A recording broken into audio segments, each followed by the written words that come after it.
नमस्कार। राजकीय मीरा कन्या महाविद्यालय के व्याख्यान सीरीज़ में आपका स्वागत है। मैं अनुपम, सहायक आचार्य हिंदी साहित्य विभाग। आज का हमारा वीडियो बीए तृतीय वर्ष को लेकर है। बीए तृतीय वर्ष में हमने पिछले व्याख्यान में चर्चा की थी एकांकी के तत्वों पर, और उसमें हमारा आधा भाग उस दिन हुआ था। कोशिश करेंगे कि आज हमारा बाकी का हिस्सा पूरा हो। और हमने एकांकी के दो प्रमुख तत्वों की उस दिन बात की, कथावस्तु और पात्र या चरित्र चित्रण। आज हम तीसरे जो तत्व है उसकी बात करेंगे, जिसे संवाद या भाषा शैली कहते हैं। आपको पता ही है, हमने कई बार आपसे क्लास में शेयर किया है कि एकांकी और नाटक दृश्य माध्यम है, यानी देखे जा सकने वाले, जहाँ पर पात्र मंच पर आकर अपनी बात कहते हैं, कुछ कहते हैं, रखते हैं। इसलिए एकांकी या नाटक में संवाद ही सबसे महत्वपूर्ण चीज़ होती है। जो इसका तीसरा तत्व है संवाद या भाषा शैली, यानी अगर डायलॉग नहीं देंगे आप पात्र को, चरित्र को, तो फिर कैसे जो है वो मंच पर आकर क्या बोलेगा और कैसे हमें कहानी का पता चलेगा, या कैसे हमको जो अन्य चीज़ों के बारे में ज्ञात होगा। इसलिए संवाद जो है वो एक एकांकी का सबसे महत्वपूर्ण हम तत्व कह सकते हैं नाटक का। और उसका इसको आप ऐसे समझिए कि मान लीजिए कोई सीरियल और फिल्म ऐसी हो जिसमें संवाद ही ना हो, तो आप उसको नहीं देख पाएंगे ज़्यादा देर तक। हालांकि मूक फिल्में हमारे यहाँ बनी हैं, लेकिन फिर भी एक बहुत बड़ा जो है वो अंदाज जो होता है वो संवाद का होता है। और कई हिंदी सिनेमा में कई फिल्में तो ऐसी थी जो संवाद के कारण ही जो है बहुत बड़ी सुपरहिट साबित हुई थी। तो इसलिए जो है संवाद का बड़ा महत्व है। तो जो पात्र जो कहते हैं अपने बारे में, दूसरे पात्रों के बारे में, या घटनाओं के बारे में, या किसी विचार वस्तु के बारे में, वो कही गई बात संवाद कहलाती है। अब ये जो संवाद है ये खुद के व्यक्तित्व को भी उद्घाटित करता है और दूसरों के व्यक्तित्व को भी उद्घाटित करता है। दूसरी विधाओं में संवाद इतना महत्वपूर्ण नहीं है। कहानी, उपन्यास में कहानीकार अपनी बात कहते कहते भी उपन्यास और कहानी कई बार ख़त्म कर देता है, लेकिन नाटक या एकांकी में संवाद होना बहुत ज़रूरी है। संवाद ही यहाँ सब कुछ है, वो मतलब उसका जीस्ट है, प्राण है एकांकी का। छोटे संवाद होने चाहिए, संवाद आकर्षक होने चाहिए, और संवाद ऐसे हो जो एक आम पाठक को भी सहज और सरलता से समझ आए। अगर आप कोई ऐसा पीरियड ले रहे हो प्रागैतिहासिक या मौर्यकालीन या और इस तरह का, तो कोशिश कीजिए कि संवादों को इस तरह से रखें कि वो हर एक दूसरे व्यक्ति को सरलता से समझ में आ सके। इसलिए एकांकी के संवादों का रोचक, छोटा, प्रभावपूर्ण, स्वाभाविक होना बहुत ज़रूरी है। यानी आप अगर पात्र ले रहे हैं मोहम्मद गौरी और गजनवी का, तो उसके संवाद जो दे रहे हैं आप भगवान राम का पात्र ले रहे हैं, आप कृष्ण का ले रहे हैं, आप किसी भी पात्र को ले रहे हैं, रावण का ले रहे हैं, तो उसका संवाद जो है वो उसके चरित्र के हिसाब से होना चाहिए, वो उसके व्यक्तित्व का उद्घाटन होना चाहिए। ऐसा नहीं है कि संवाद जो बंदा बोल रहा है वो जो है वो उसके चरित्र या उसकी पर्सनैलिटी से मैच नहीं खा रहा है।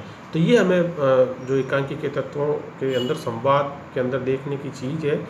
और कई बार एकालाप भी होते हैं, यानी एक ही पात्र लंबा डायलॉग बोल रहा है 8-10 लाइनों का, उसको हम एकालाप कहते हैं, तो वो भी रख सकते हैं। कई बार क्या होता है कि एकांकी या नाटक में रचनाकार अपनी बात कहलाने के लिए एक पात्र को सृजित करता है, जो उसकी आइडियोलॉजी, उसके विचारधारा, उसकी जो सोच है, उसको वो अपने द्वारा कहता है। तो ऐसे संवाद भी एकांकी में रखे जाते हैं।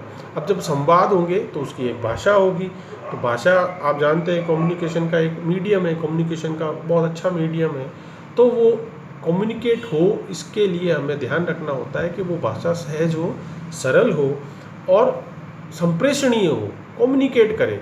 आप बोले और सामने वाला समझ जाएगा, अच्छा ये बात वो कहना चाह रहे हैं। अगर आप अखबारों का अध्ययन करते हैं तो आप देखेंगे कि अखबारों में बहुत सरल भाषा में लिखा हुआ होता है, वहाँ आपको समझाने की ज़रूरत नहीं है। आप चाहे तो अंग्रेजी के अखबार भी देख सकते हैं। आप अगर आप 15-20 दिन पढ़ लेंगे उन अखबारों को, तो आपको नए शब्द मिलना बंद हो जाएंगे।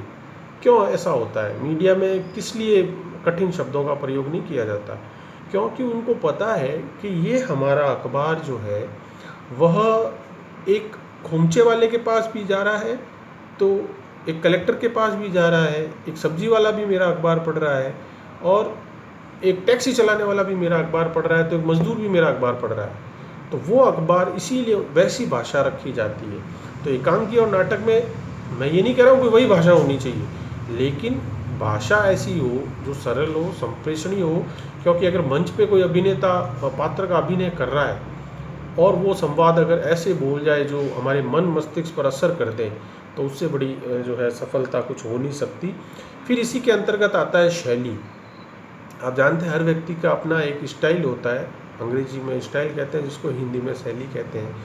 तो ये जो शैली है ये उस रचनाकार का प्रतिबिंब होता है, यानी वो जो है उसको कथ्य को, जो कहानी है उसको अपना एक कहने का ढंग लाता है, जो शैली होती है।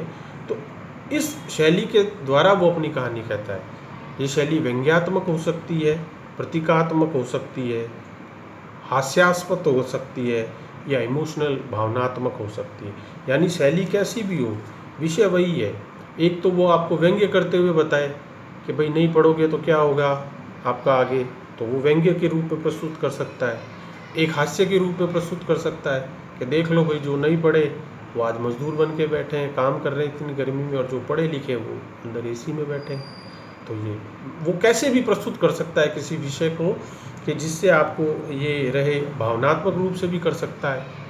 उसी चीज़ को कहे कि बेटा देखो, आप अगर आप कॉलेज के विद्यार्थी नहीं पढ़ोगे तो अपने माँ बाप का कैसे आप आगे जाके सहारा बनोगे, कैसे उनको जो है आप वो खुशियाँ दे पाओगे जो उन्होंने अपने जीवन में प्राप्त नहीं की आपके कारण। आपकी पढ़ाई लिखाई, आपके बचपन और उन सब चीज़ों के कारण उन्होंने संघर्ष किया, इसलिए आपको वो सुविधाएं वो नहीं दे पाए, जो खुद के लिए वो नहीं खर्च कर पाए, वो आपको दी।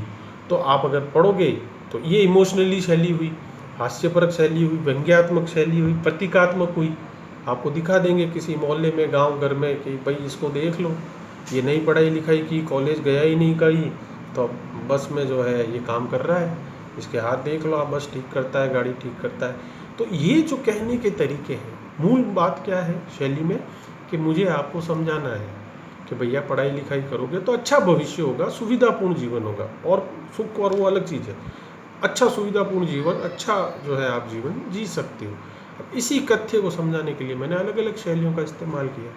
वैसे ही नाटक और एकांकी में भी होता है। कहानी वही होगी, कहने का तरीका सबका अलग अलग होगा। रामायण का राम का पात्र हजारों सालों से हमारे यहाँ रहा है, सब ने अपने तरीके से कहा उसको। तुलसीदास ने अपने तरीके से कहा, इतना अद्भुत कहा कि आज घर घर पे तुलसीदास की रामचरितमानस और रामायण जो है लोग जानते हैं उसको। जिस राम को हम जान रहे हैं, जिस सीता को हम जान रहे हैं, जिस लक्ष्मण को हम जान रहे हैं, वो तुलसीदास जी की रामचरितमानस से निकला हुआ है।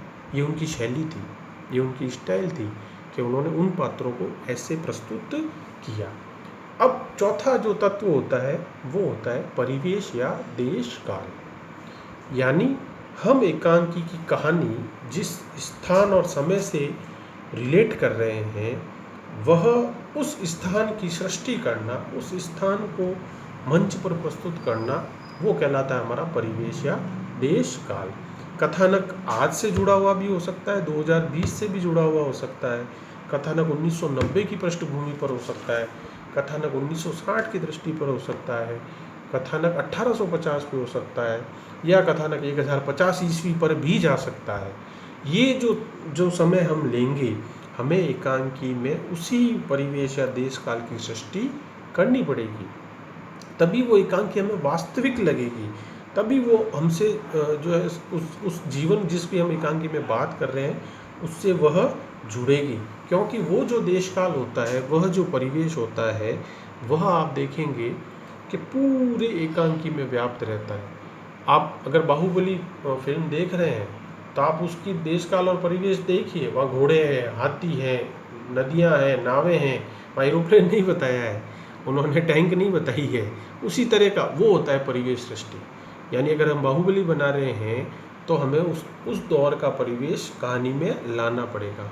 और अगर हम रोबोट बना रहे हैं तो हमें रोबोट का जैसे जो है वो, और जैसे मंगलयान पे भी फिल्म आने वाली है, या और भी ऐसी चीज़ों पे, अंतरिक्ष यात्राओं पे फिल्म आ रही है, तो वहाँ पर हम पेड़ पौधे नहीं दिखाएंगे, वहाँ हमें उस तरह के परिवेश की सृष्टि करनी पड़ेगी जो ये दिखाए कि भाई हाँ, ये कहानी इस विषय वस्तु से जुड़ी हुई कहानी है। ये जो परिवेश होता है ये शुरू से आखिर तक कहानी में रहता है। इस परिवेश की स्वाभाविकता के लिए। अब परिवेश को चित्रित करना सबकी बस की बात नहीं होती। एक अच्छा रचनाकार एक अच्छा परिवेश चित्रित करने वाला भी होता है।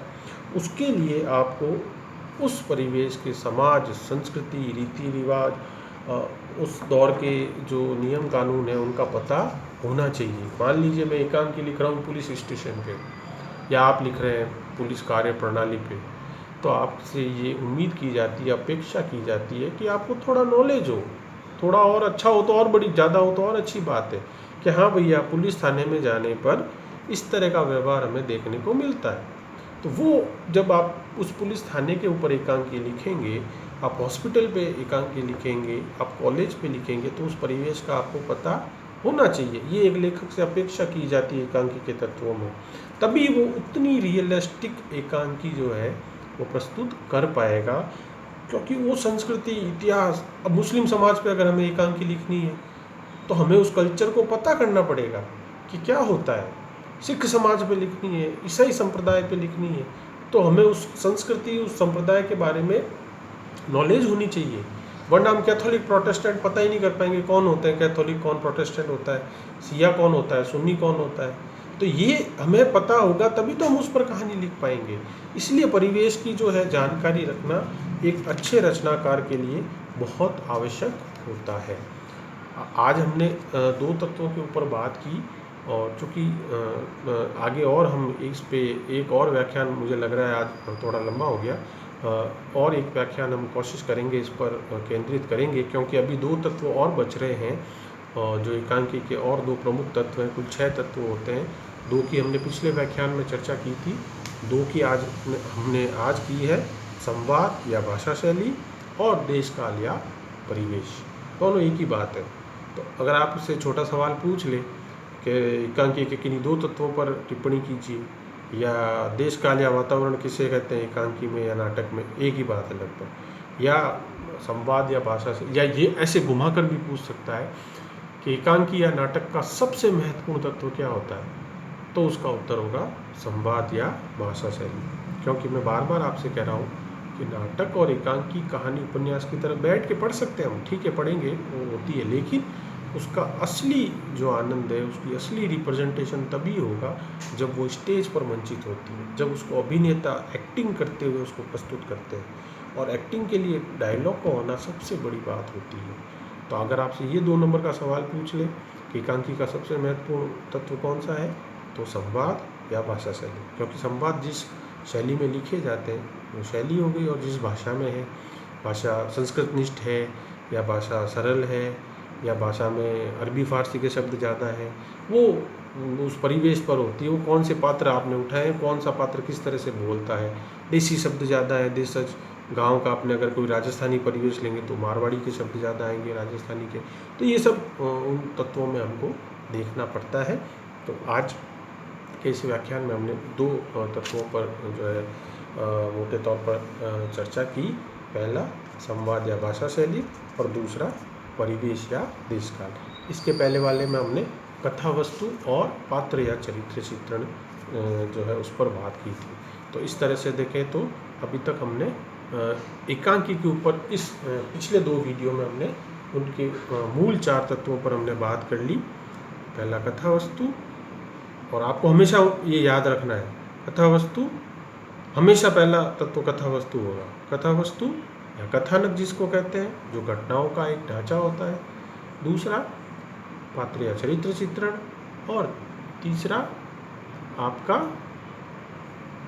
देश काल या वातावरण, और चौथा संवाद या भाषा शैली। या पहला कथा वस्तु, दूसरा चरित्र चित्रण, तीसरा जो है संवाद या भाषा शैली, और चौथा जो है वह देश काल या वातावरण।